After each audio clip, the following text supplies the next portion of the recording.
আপনি এই দেশের সবাই কিন্তু আমরা নাগরিক, সব কিছু করার অধিকার কিন্তু আপনাদের সবার আছে। আওয়ামী লীগের যারা খারাপ তাদের তো কোনো মাপই নাই, তাদের মাপ করার তো কোনো সুযোগই নেই, এক্স্যাক্টলি কোনো সুযোগ নাই। বাট ভালো লোক যারা দেশে ভালোবাসে সবাই সামনে আগে আসো, দেশকে ভালো করার জন্য সবার আগে আসতে হবে।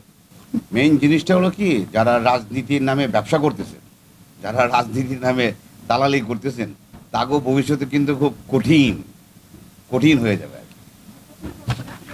সবাই কিন্তু আমাদের সেনাবাহিনীর সৈনিক, সেনাবাহিনীর অফিসার ছিলেন। তারা কিন্তু বাংলাদেশে জনগণের সেবক হিসাবে প্রথমেই কিন্তু তারা একটা ওয়াদা করে কিন্তু জয়েন করে। এখন তারা রিটায়ার্ড থাকলেও তাদের ভিতরে কিন্তু ওই রক্তটা এখনো আছে, ওই ওয়াদাটা আছে। তারা দেশ রক্ষার ক্ষেত্রে তারা সব কিছু করবে, এর ভিতরে কোনো ভুল নাই।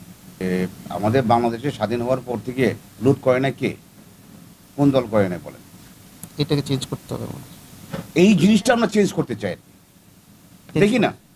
আপনারা সাথে থাকেন, দেখেন আপনারা যদি সহযোগিতা করেন, আর আমরা চাই সকল দল যা হয়েছে পিছনে কিছু কি হয়েছে না হয়েছে আমরা সবাই দেশে নিয়ে ভাবি, ন্যাশনালিজমে আমরা ফিরে আসি, শুধুমাত্র বাংলাদেশ পন্থী হিসেবে কাজ করি। এটা হচ্ছে আমাদের চাওয়া।